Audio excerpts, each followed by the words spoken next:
तो आज हम आप लोग को ये बताएंगे, कुछ यूनिट के वैल्यू बताएंगे जो कि एग्जाम में बहुत ज़्यादा पूछा जाता है। तो वो सब भी वैल्यू आपको लर्न कर लेना चाहिए। जैसे एक एटॉमिक मास यूनिट में कितना होता है, एटॉमिक मास यूनिट्स AMU, आजकल शॉर्ट फॉर्म में 1U लिखा रहता है, यूनिफाइड मास। एटॉमिक मास यूनिट इसका पूरा नाम है एटॉमिक मास यूनिट, जिसको हिंदी में बोलते हैं परमाणु द्रव्यमान इकाई। क्या ये 3 तरीके से इस पे क्वेश्चन आता है। ये पहला पॉइंट है, बहुत ध्यान से सुनिएगा।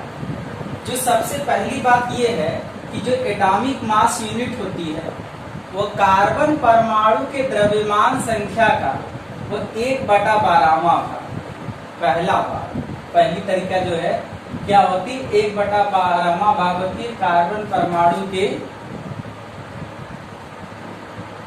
द्रव्यमान संख्या।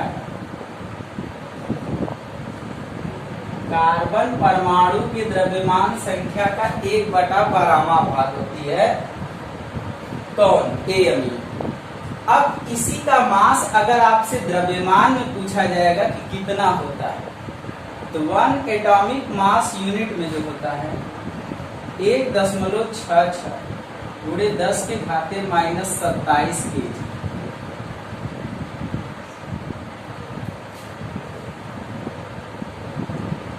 अब आइंस्टीन ने एक संबंध दिया जिसका नाम आइंस्टीन मास एनर्जी रिलेशन के नाम से जानते हैं, जिसमें E बराबर mc² का प्रयोग किया गया था। आइंस्टीन का जो रिलेशन था वो क्या था, E बराबर mc² के आधार पर था। तो जब इस आधार पर देखा जाए, E बराबर mc² के आधार पर देखा जाएगा, ये पहला पॉइंट है। दूसरा पॉइंट ये निकला, और तीसरा पॉइंट अगर हम देखें तो एक यूनिफाइड मास में 931.5 मिलियन इलेक्ट्रॉन वोल्ट। तो 3 तरीका बता दिए, क्योंकि आइंस्टीन का यह कहना था कि mass is a form of energy. Einstein का क्या कहना था कि mass is a form of energy, द्रव्यमान ऊर्जा का ही एक रूप है। तो जब एटॉमिक मास यूनिट देखा हमने कि कार्बन परमाणु की द्रव्यमान संख्या का 1/12वां भाग होता है, ये पहली बात। जब हम एटॉमिक मास यूनिट का मान द्रव्यमान में पूछेंगे, मास के रूप में पूछेंगे, तो 1.66 × 10 घाते -27 होता है। अगर वही हम ऊर्जा के रूप में पूछे तो कितना होगा, 931.5 मिलियन इलेक्ट्रॉन वोल्ट। तो जितना AMU देंगे आप गुणा करके उसको मिलियन इलेक्ट्रॉन वोल्ट में कन्वर्ट कर सकते हैं कि नहीं कर सकते। जैसे 5 AMU दे दिया और उससे पूछेगा कितना ऊर्जा होगी, तो 5 गुणे क्या कर दीजिएगा, 931.5 कर लीजिएगा। तो इस तरीके से ये AMU के बारे में हमारा कंसेप्ट क्लियर हुआ कि एटॉमिक मास यूनिट क्या है। अच्छा, और भी हम लोग देखते हैं, ये तो एक छोटा सा पॉइंट था हम लोग ने देखा। दूसरा पॉइंट ये है कि दूसरा एक शब्द आप लोग बड़ा दिक्कत में फंस जाते हैं कि किग्रा भार कभी कभी दे देता है, तो लड़के घबरा जाते हैं कि किग्रा भार किसका मात्रक है। तो अगर कभी पूछा कि किग्रा भार किसका मात्रक है, तो याद रखिएगा इसको जो है किग्रा भार जो है वो बल का मात्रक है, और वो भी बल का गुरुत्वीय मात्रक है बेटा। किसका मात्रक है, बल का मात्रक है। तो कहिए तो इसको एकदम बढ़िया से एक्सप्लेन कर दे। बल के 2 मात्रक होते हैं। बल के कितने मात्रक होते हैं, 2 मात्रक होते हैं। आपको हो सकता है जानकारी ना हो तो रख लीजिएगा। एक होता है निरपेक्ष मात्रक। कौन होता है, निरपेक्ष मात्रक। जैसे जानते तो सभी बच्चे हैं, लेकिन पता नहीं था कि ये इसी में होता है। निरपेक्ष मात्रक न्यूटन होता है SI में, और जब CGS में हम जाते हैं तो ये डाई। और इसके बीच रिलेशन क्या होता है, 1 न्यूटन में 10 के घाते 5 डाइन होता है। 1 न्यूटन में 10 के घाते 5 डाइन होता है। लेकिन यही जब हम गुरुत्वीय मात्रक में आ जाते हैं तो बल के 2 मात्रक है। जब हम गुरुत्वीय मात्रक की बात करेंगे तब यही यहाँ पर जो जाता है तो SI में जाकर के जो हो जाता है किग्रा भार हो जाता है, जिसको शॉर्ट फॉर्म में जब हम अंग्रेजी मीडियम में रहते हैं तो KGF बोलते हैं, और इसमें बोलते हैं GF CGS। ग्राम भार कभी सुने हैं क्या? तो ग्राम भार कभी ऑप्शन में आएगा तो वो भी बल का ही मात्रक है। सुने या नहीं बात को? बीच में YouTube पर ये बहुत फेमस पॉइंट आ गया था। कौन? फेसबुक पर। क्या फेमस पॉइंट आया था? कपिल शर्मा का फोटो लगा था और उसमें लिखा था कि एक GF जो है 980 डाइन के बराबर। ये कॉमेडियन चीज था, लेकिन ये है एकदम सही कि वास्तव में जो होता है 1 ग्राम भार जो होता है 980 डाइन के बराबर होता है। तो इस तरीके से आपको सीखने को मिला कि बल के कितने मात्रक हैं? 2। निरपेक्ष गुरुत्वीय, निरपेक्ष में होता है न्यूटन और डाइन, SI में न्यूटन और CGS में डाइन। जब उसी में हम जाते हैं तो याद रखिएगा कि KGF भी किसका मात्रक है? KGF भी किसका मात्रक है? याद रखिएगा, बल का ही मात्रक है। अच्छा, ये भी पूछा जाता है कि 1 KGF में कितना होता है किग्रा भार में? तो जब कभी नोट करके लिख लीजिएगा, जब कभी किग्रा भार को न्यूटन में बदलते हैं, जब कभी भी किग्रा भार को न्यूटन में बदलते हैं तो G से गुणा कर देते हैं। जब कभी भी किग्रा भार को जब न्यूटन में बदलते हैं तो G से गुणा कर देते हैं। तो अर्थात 1 KGF में 9.8 न्यूटन होता है। 1 KGF में 9.8 न्यूटन होता है। अब बाकी चीजें देखेंगे थोड़ी देर के बाद।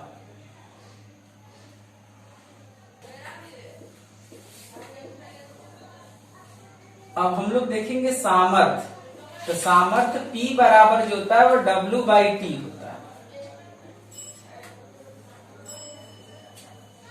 तो सामर्थ्य होता क्या है? कारक द्वारा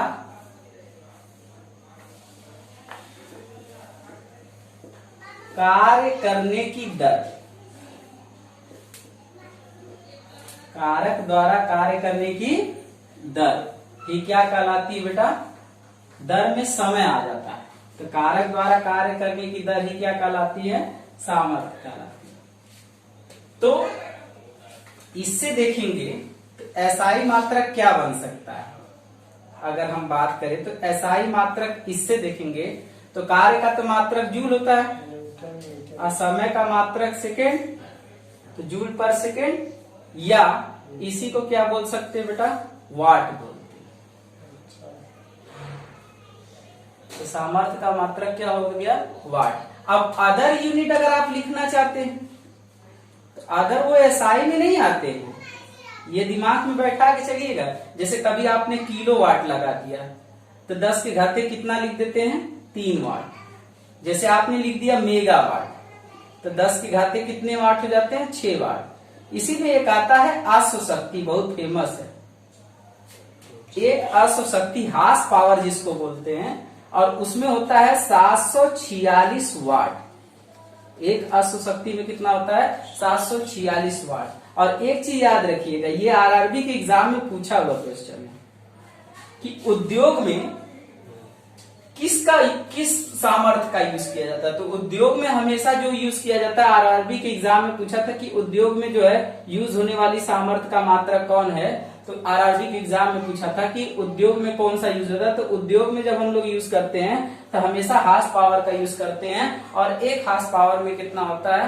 746 वाट होता है। तो ये हार्स पावर भी किसका मात्रक है? सामर्थ्य, या इसको दूसरे भाषाओं में हम लोग बोल देते हैं शक्ति। तो सामर्थ्य कहिए चाहे शक्ति कहिए, दोनों एक है।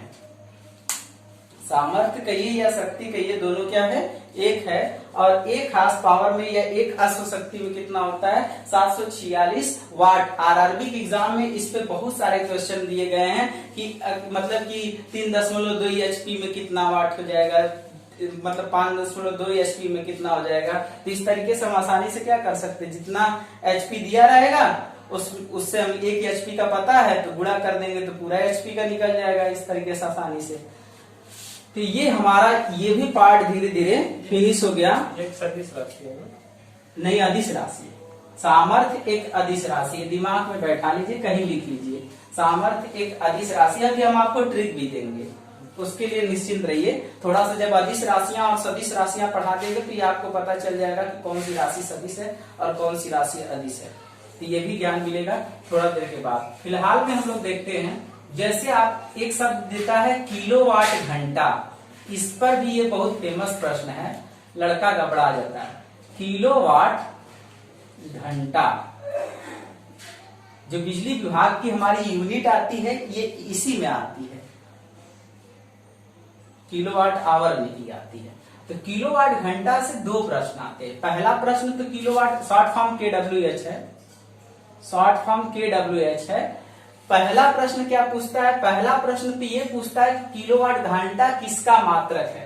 तो याद रखिएगा, कहीं पेपर में पूछा है तो बहुत फेमस प्रश्न है। तो किलोवाट घंटा ऊर्जा का मात्रक होता है। सबसे फेमस पॉइंट तो ये है कि अगर किलोवाट घंटा कोई आपसे पूछा कि किसका मात्रक है तो आपको बताना है कि किलोवाट घंटा ऊर्जा का मात्रक होता है। ये पहली बात होगी, किसका मात्रक होता है। हाँ, तो फिर 1 किलोवाट घंटा में होता कितना है, 1 किलोवाट घंटा, जैसे लिख देते 1 किलोवाट लिख सकते हैं और साथ में 1 घंटा लिख सकते हैं। तो 1 किलोवाट में आपको अभी हम बताएं कि 1000 वाट होता है। ओके, और 1 घंटा में आप जानते हैं 3600 सेकेंड होता है। बोलिए, अब आपको दिख रहा होगा वाट सेकेंड आ गया तो वर्क आ गया यहाँ पर। 3.6 अब यहाँ पर हम देखें तो 3.6 into 10 to the power 6 joule, ठीक। लेकिन इसको ऐसे भी लिखा जा सकता है 3.6 मेगा जूल। मेगा में 10⁻6 होता है। मेगा में क्या होता है, 10⁻6 होता है। तो अर्थात 1 किलोवाट घंटा में 3.6 गुणे 10⁻6 जूल या 3.6 मेगा जूल। अब जितना किलोवाट होगा आप आसानी से बदल सकते हैं। जैसे अगर हम एक क्वेश्चन दे दें कि 10 किलोवाट घंटा है, 10 किलोवाट घंटा कितने के बराबर होगा, तो आसानी से इस तरह का आरआरबी में क्वेश्चन में आया हुआ है। तो इस तरह का क्वेश्चन जैसे 10 किलोवाट घंटा में अगर पूछता है तो हम लोग क्या करेंगे, 1 किलोवाट घंटा का तो हमको पता है कि 1 किलोवाट घंटा में हम लोग कितना जानते हैं, 1 किलोवाट घंटा बराबर जो होता है 3.6 into 10 to the power 6 joule. अब जितना किलोवाट घंटा होगा तो हम आसानी से बदल सकते हैं कि नहीं बदल सकते हैं। तो यहाँ हो जाएगा 36 गुणे 10⁻6 जूल। इस तरह से आरआरबी के एग्जाम में ऐसे क्वेश्चन बहुत आए हैं कि इतना किलोवाट घंटा को जूल में कन्वर्ट करिए या मेगा जूल में कन्वर्ट करिए। तो इस तरह का भी क्वेश्चन आरआरबी के एग्जाम में पूछा गया है कि इतना किलोवाट घंटा में कितना जूल होगा या कितना मेगा जूल होगा। तो इस तरह के क्वेश्चन के बाद थोड़ी देर के बाद देखते हैं अगले क्वेश्चन को। अब हम लोग देखेंगे उष्मा का मात्रक। अच्छा, इसमें भी बच्चों का बड़ा कंसेप्ट गड़बड़ जाता है। जैसे उष्मा का अगर मात्रक आपसे पूछ दिया तो उष्मा का जो मात्रक आप दे सकते हैं, क्या क्या दे सकते हैं। उष्मा का जो मात्रक हो सकता है कैलोरी हो सकता है। उष्मा का जो मात्रक हो सकता है वो क्या हो सकता है, कैलोरी हो सकता है, जूल हो सकता है, अर्घ हो सकता है, एक्सेट्रा। अब इसमें कुछ इंपॉर्टेंट बातें करेंगे। क्या कि किलो कैलोरी भी अगर आप जोड़ना चाहें तो जोड़ सकते हैं। उष्मा का जो मात्रक होगा वो किलो कैलोरी भी हो सकता है। किलो कैलोरी भी आप जोड़ना चाहें तो जोड़ सकते हैं। किलो कैलोरी, कैलोरी, जूल, अर्घ, इस तरीके से बढ़ता जाएगा। अब सुनिएगा यहाँ पर, जैसे 1 कैलोरी की बात करें, 1 कैलोरी में एक कैलोरी में 4.2 जूल। ध्यान से सुनिएगा, बहुत इंपॉर्टेंट बात लिख रहा हूं। एक कैलोरी में 4.2 जूल होता है और एक जूल में 10⁻⁷ अर्ग होता है। मतलब कुछ अगर आपको समझ में आया होगा, किलो में तो 10⁻³ बस 3 बढ़ जाता है। तो देखने के बाद आपको क्या समझ में आया, लिखिए नहीं, पहले ध्यान से समझिए। एक कैलोरी 1 जूल का 4.2 गुना, एक कैलोरी 1 जूल का 4.2 गुना है और 1 जूल 1 अर्ग का 10⁻⁷ गुना है। तो मतलब कुछ समझा आपने कि 1 कैलोरी 1 जूल से 4.2 गुना बड़ा है और 1 जूल 1 अर्ग से सब 10⁻⁷ गुना बड़ा है। तो मतलब अगर आपसे पेपर में कभी पूछ दिया कि ऊष्मा का बड़ा मात्रक कौन है, तो याद रखिएगा कि अगर ऊष्मा का बड़ा मात्रक अगर आपसे पूछता है तो किलो कैलोरी अगर नहीं दिया है तब तो फिर आप वहां पर कौन मार के आइएगा, कैलोरी मार के आइएगा। तो याद रखिएगा कि ऊष्मा का जो बड़ा मात्रक होता है वो क्या होता है, कैलोरी होता है। दिमाग में बैठा के चलिए, क्योंकि एक कैलोरी में 4.2 जूल होता है और 1 जूल में 10⁻⁷ अर्ग होता है। तो सबसे बड़ा कौन हुआ, सबसे बड़ा कौन हुआ, तो कहेंगे सर सबसे बड़ा कैलोरी हुआ। फिर मैं पूछूं कौन हुआ तो कहेंगे सर जूल हुआ। फिर मैं पूछूं कौन होगा तो फिर कहेंगे सर अर्ग होगा। हैं? अगर इसके पहले अगर किलो कैलोरी दिया है तो फिर लगा लीजिएगा आप लोग। तो सबसे बड़ा किलो कैलोरी, सबसे बड़ा किलो कैलोरी, फिर कौन कैलोरी, फिर कौन जूल, फिर कौन अर्ग। इस तरीके से हम लोग को सीखने को मिला कि ऊष्मा का भी बड़ा मात्रक कौन है। तो ऊष्मा का जो बड़ा मात्रक है वो कैलोरी।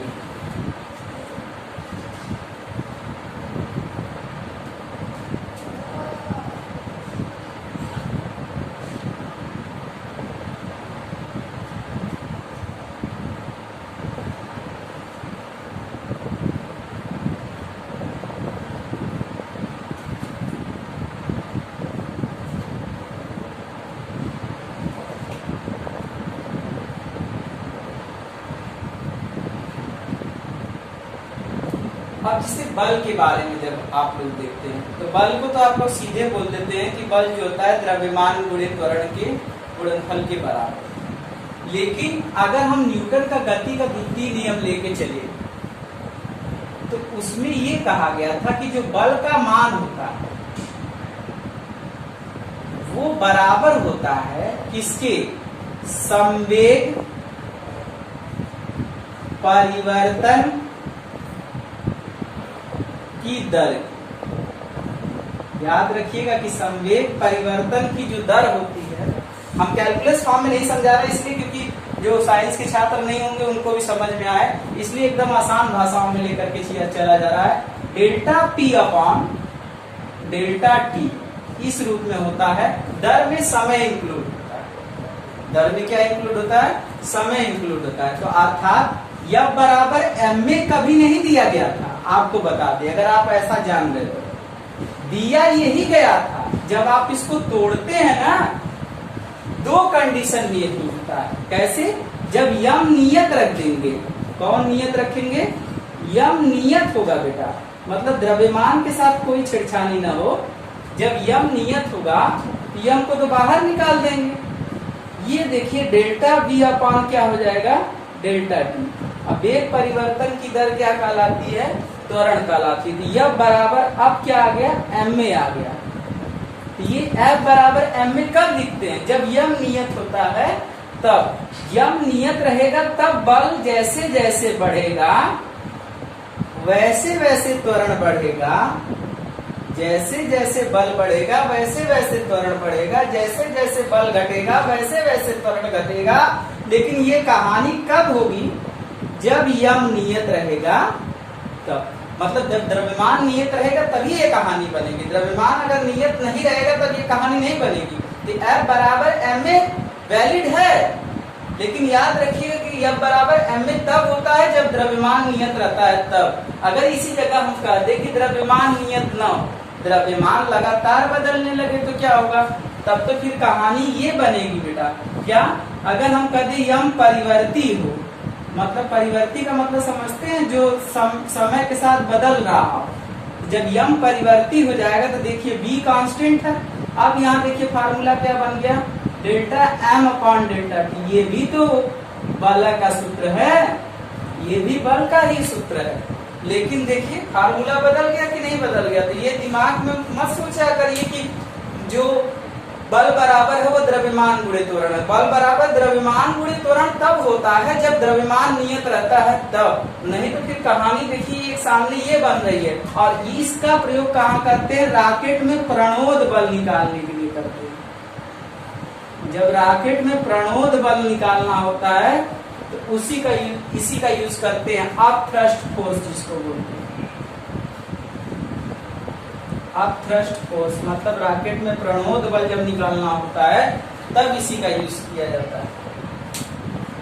तो क्या ये बल का सूत्र नहीं है? ये भी बल का सूत्र है। तो ध्यान देने की जरूरत है कि अब बराबर m में कब लगाना चाहिए? जब द्रव्यमान नियत रहेगा तब। तो जैसे जैसे यहाँ पर इसका मतलब समझ गए कि ये अनुक्रमानुपाती यही बताता है कि एक बढ़ता है तो दूसरा भी बढ़ता है। अर्थात जब द्रव्यमान नियत रहेगा तो जैसे जैसे हम त्वरण बढ़ाएंगे वैसे वैसे बल का मान भी क्या होता जाएगा? बढ़ता जाएगा। अच्छा, इसमें एक कॉन्सेप्ट और आपको बताना था। एक कॉन्सेप्ट आपको ये भी बताना था कि जैसे कभी कभी पूछता है कि संतुलित कैसे समझेंगे बल को, और कैसे समझेंगे कि असंतुलित बल। तो सबसे संतुलित बल कौन समझेंगे, असंतुलित बल किसको समझेंगे, ये भी आपको बताना बहुत जरूरी है।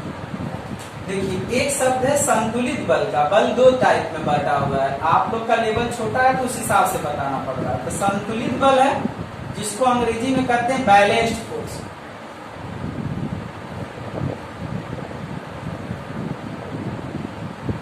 बैलेंस्ड फोर्स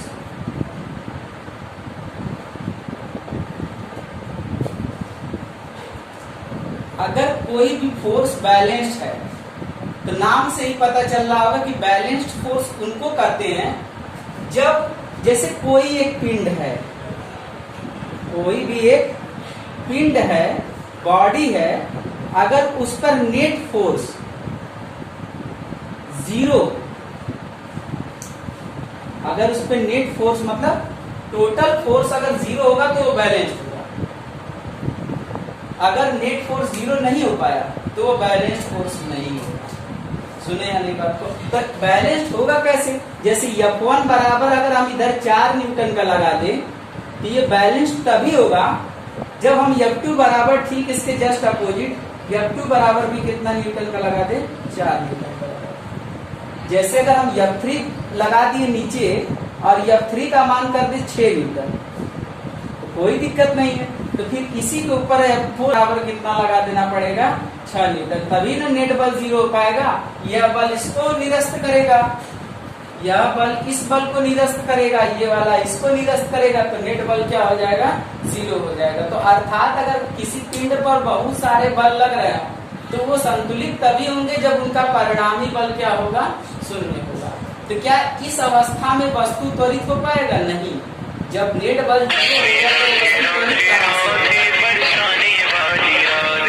जैसे बल असंतुलित कब होगा? असंतुलित बल। असंतुलित बल की देखिए पहचान क्या होती है कि असंतुलित बल में F नेट जो होता है, मतलब जो परिणामी बल होता है वो नेवर इक्वल टू जीरो। मतलब बात समझ में आ गई कि इसमें वस्तु एक दिशा में कहीं न कहीं बल द्वारा गमन करने लगेगा, मूव करने लगेगा। बात समझ में आ गई या नहीं समझ में आ गई? यहाँ पर क्या हो जाएगा? F नेट जब जीरो नहीं होगा तो जो बल बड़ा होगा वस्तु को अपनी ओर घुमा करके लेकर चला जाएगा। समझ गए या नहीं बात को? हैं?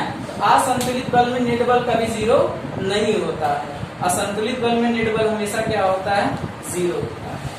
ये दोनों बातें आप यहाँ पर सीख लिए कि संतुलित बल क्या होता है और असंतुलित बल क्या होता है।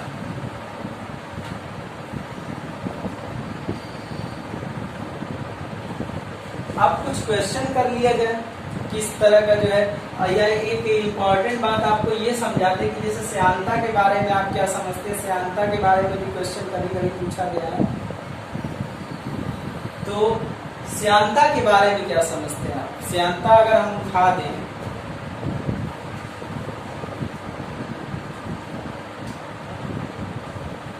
विस्कोसिटी,